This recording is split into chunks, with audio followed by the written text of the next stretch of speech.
Chapter 7. The Law, the Land, and the War of Bloodlines. For God is not the author of confusion, but of peace, as in all churches of the saints. 1 Corinthians chapter 14 verse 33. God's kingdom is founded on law. God does not rule by chaos or raw power. He rules by law, justice, and covenant. From the very beginning, every act of God, from creation, to judgment, to redemption, has been grounded in legal order. Let all things be done decently and in order. 1 Corinthians chapter 14 verse 40. God's law is irrefutable proof that every human being possesses free will.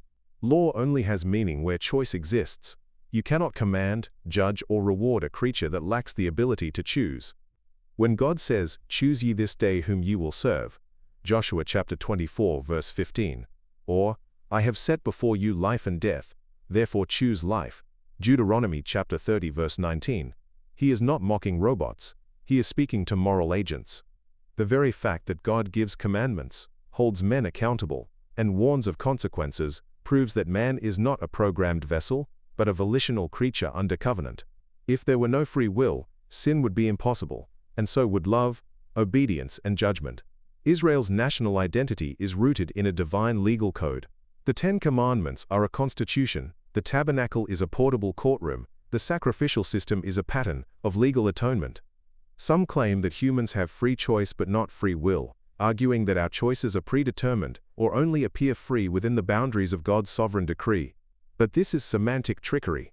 Biblically, free will is not the illusion of choice, it is the real, God-given ability to obey or rebel. If man cannot will to do right or wrong, then God's law is unjust.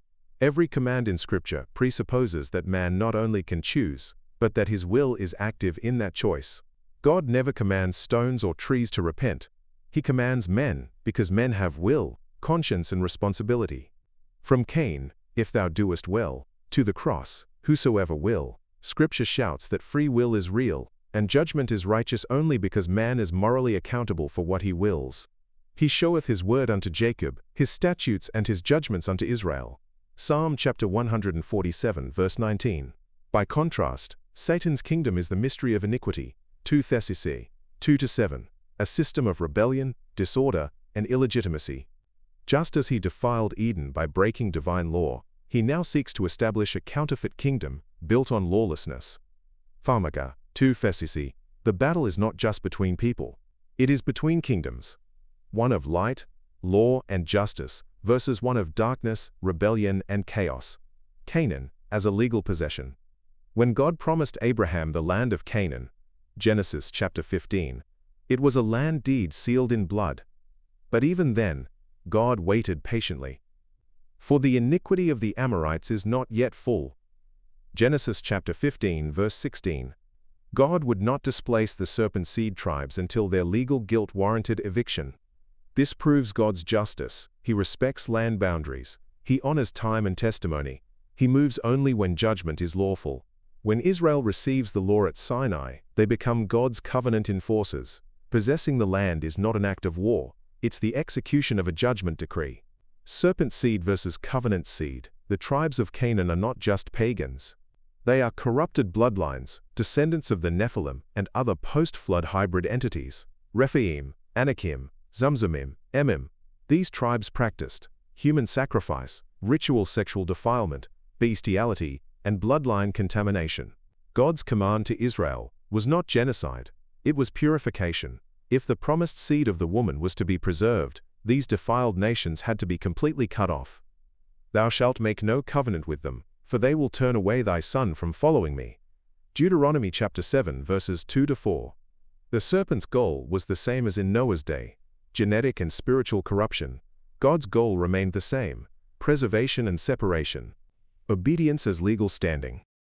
Israel's right to remain in the land was conditional. Obedience secured legal authority, and disobedience nullified their standing.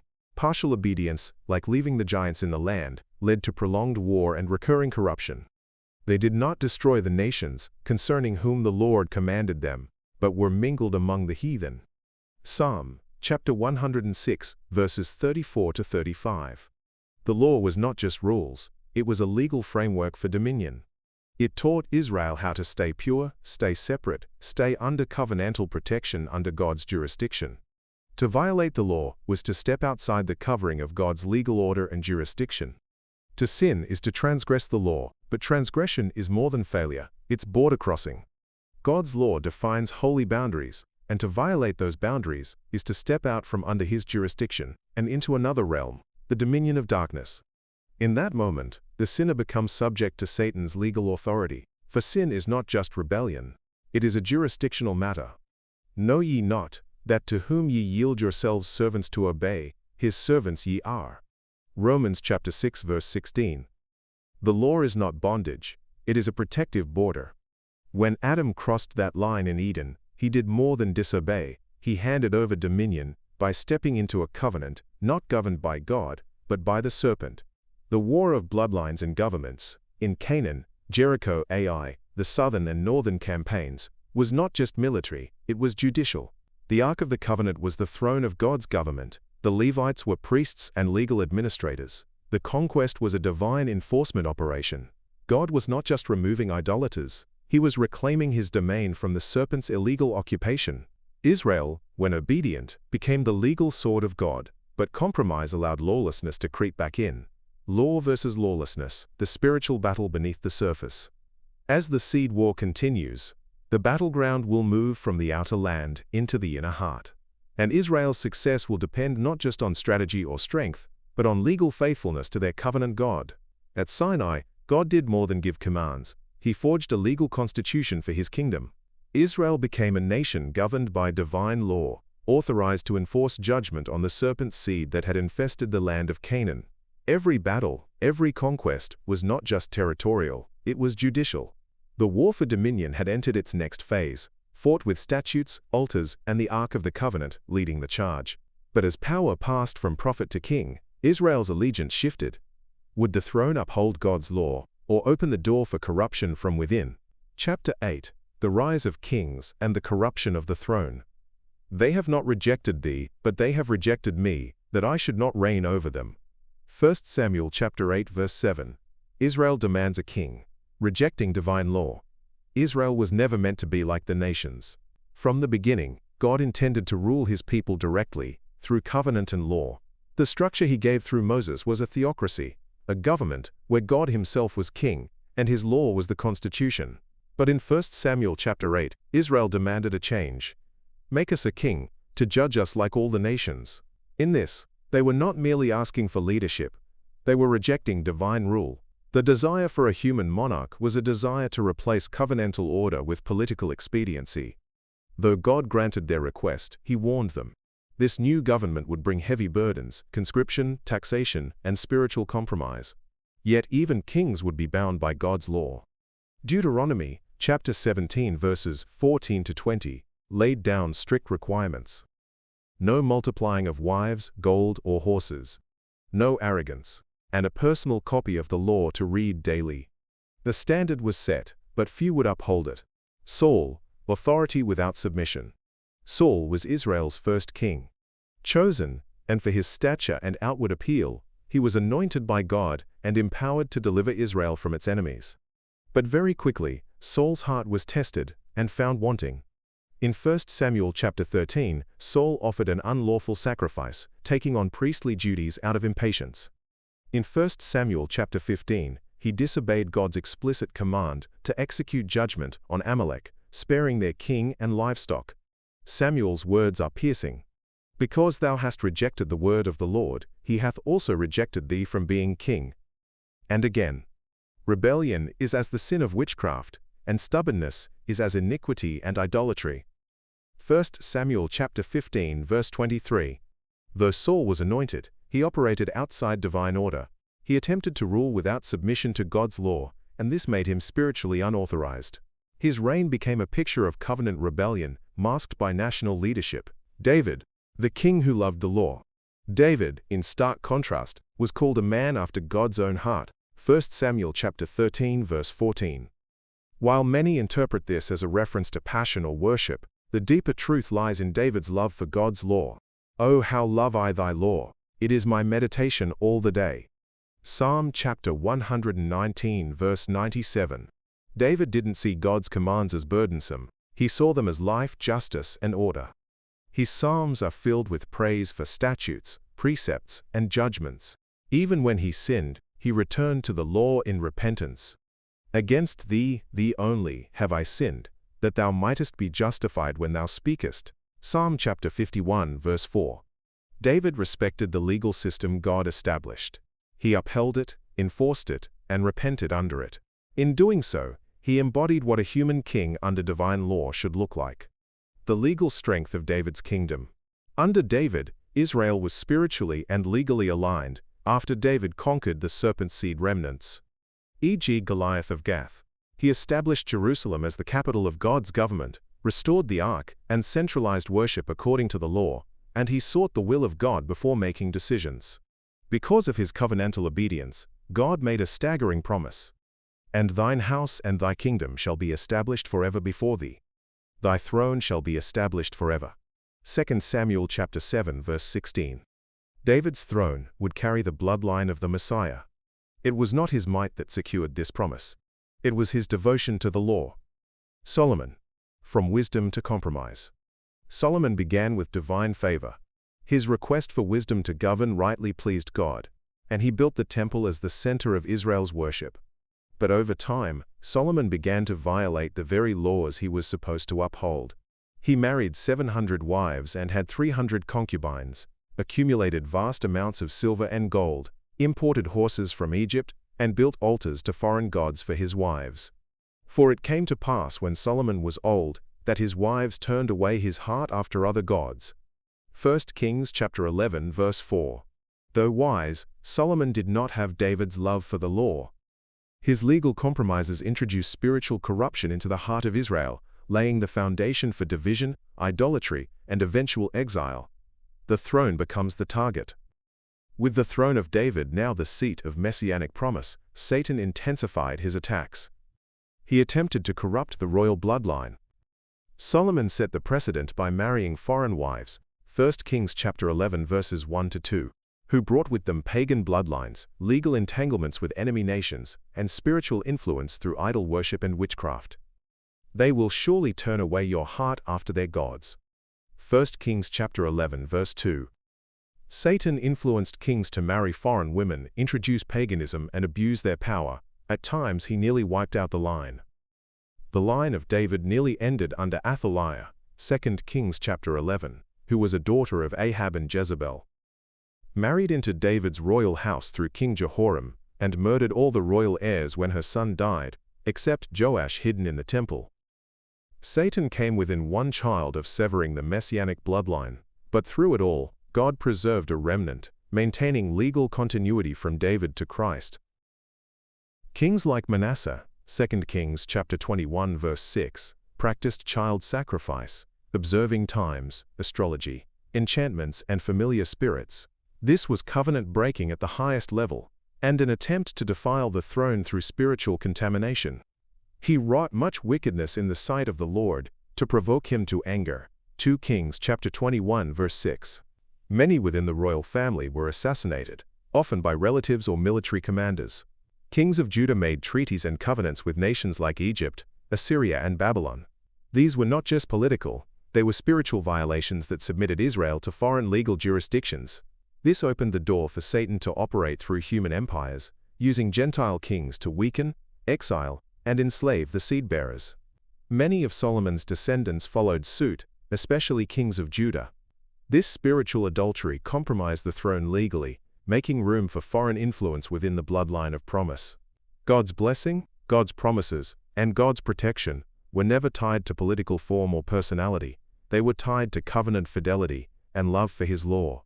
Satan knew the Messiah would come through the line of David, and his goal was to either sever the bloodline, contaminate it legally or spiritually, or kill the heirs before the promise could be fulfilled.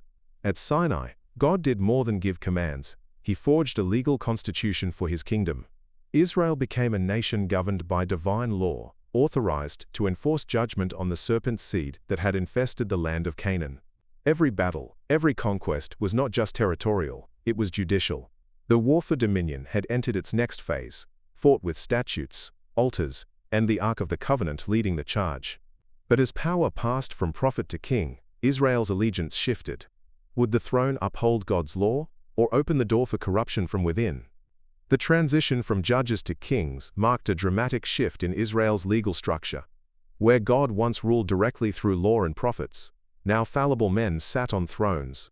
David, a man after God's own heart, upheld the law and secured the covenant promise of a forever throne. But Solomon, though wise, introduced compromise through foreign wives and idolatry, cracking the foundation of the kingdom from within. The seed of promise remained, but corruption had entered the throne room, and the serpent's strategy began to bear fruit through political idolatry and spiritual mixture. As the line of kings spiraled downward, so did the nation. What began with covenant ended in captivity, and the serpent's empires rose once more to rule over God's people. Chapter 9. The Fall of Judah and the Rise of Empire. Until he come whose right it is, and I will give it him. Ezekiel chapter 21 verse 27. The legal collapse of the kingdom of Judah. Judah's fall was not merely a political or military defeat, it was a legal forfeiture of covenantal rights. For generations, the people had broken God's law, shed innocent blood, worshipped idols, and profaned the Sabbath. Prophets like Jeremiah and Ezekiel were not just spiritual voices, they were legal prosecutors, delivering the terms of the covenant and announcing the consequences of breach. They have forsaken the covenant of the Lord their God and worshipped other gods. Jeremiah chapter 22 verse 9. As the land became defiled, the law demanded cleansing. Leviticus chapter 18 verse 25. And so, God executed judgment, not by random wrath, but by legal necessity. Judah no longer had the right to remain in the land. The rise of Babylon, Satan's counterfeit empire. As Judah fell, Babylon rose. More than a kingdom, Babylon was a spiritual and legal symbol of Satan's authority on earth. Built on pride, sorcery, and rebellion, Babylon became the counterfeit throne, opposed to God's. Nebuchadnezzar, its king, was the embodiment of this dominion. Is not this great Babylon, that I have built for the house of the kingdom by the might of my power and for the honor of my majesty? Daniel chapter 4 verse 30. Babylon ruled with glory and terror. It conquered not only lands but minds and loyalties. It sought to rename, re-educate, and repurpose the people of God. It was empire as religion, and dominion as identity, yet behind its majesty lay spiritual corruption. Babylon was Satan's attempt to erect a global system divorced from God's law, a beastly order foretold by the prophets. Exile, Israel under foreign jurisdiction. The exile to Babylon was a legal transfer of jurisdiction. Because Judah broke the covenant, they came under the authority of another system, just as the Torah had warned. The Lord shall bring a nation against thee from far, and he shall besiege thee in all thy gates. Deutel 28-49-50. The temple was destroyed. The throne of David was empty, the nation was scattered. For 70 years the people lived in a land not their own, under rulers who did not know their God. And yet, the covenant was not annulled. God had not forgotten the seed of David. The promise was still intact, hidden beneath imperial shadow. Prophets in exile. Legal testimony in enemy territory. Though exiled, God's prophets remained active. Daniel, Ezekiel, and others bore legal witness in the courts of a wicked empire.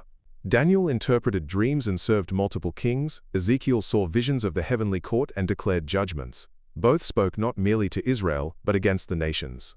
Daniel receives multiple visions across chapters 2, 7, and 8 that describe the succession of Gentile world powers, each functioning as a legal and spiritual extension of the original rebellion in Eden and Babel. He saw them as beasts, inhumane governments built on might, not justice. But he also saw the future kingdom. The God of heaven shall set up a kingdom which shall never be destroyed. Daniel chapter 2 verse 44. King Nebuchadnezzar dreams of a great statue made of different materials. Head of gold representing Babylon, glorious but proud and self-exalting. And after thee shall arise another kingdom inferior to thee. Daniel chapter 2 verse 39. Chest of silver representing Medo-Persia, an inferior kingdom ruled by a dual monarchy. The Medes and Persians ruled together, creating a system of shared power and fixed law. Babylon was unmatched in architecture, beauty, and cultural refinement, e.g. the Hanging Gardens. Medo-Persia, while vast and militarily strong, lacked the same brilliance and cultural legacy, similar to Catholicism and Islam today. And another third kingdom of brass, which shall bear rule over all the earth. Daniel chapter 2 verse 39. Belly and thighs of brass suggests a kingdom of great endurance and influence, but not moral purity or divine glory. Greece, though Greece expanded more quickly and widely than Persia, it was less stable, especially after Alexander's death. Authority fractured into 4 horns, Dana's Lalite 8-8, each weaker than the original. Greece spread man's intellectual pride, paving the way for spiritual rebellion through reason. Acts chapter 17 verses 21-22. And the fourth kingdom shall be strong as iron, forasmuch as iron breaketh in pieces and subdueth all things. Daniel chapter 2 verse 40. Legs of iron represent Rome's 2 legs of government. Though more powerful militarily, Rome was spiritually darker, a system of legal oppression, not enlightenment. One leg military, and the other legal, a system where freedom and rights were something you had to pay for. Rome made vast revenue from its legal system, and this is a critical part of why its empire became the ultimate beast system of Daniel and Revelation. The Roman legal system wasn't just about order, it was a revenue-generating machine tied to taxation, fines, court fees, and systemic exploitation. Rome outsourced tax collection to private contractors called publicani.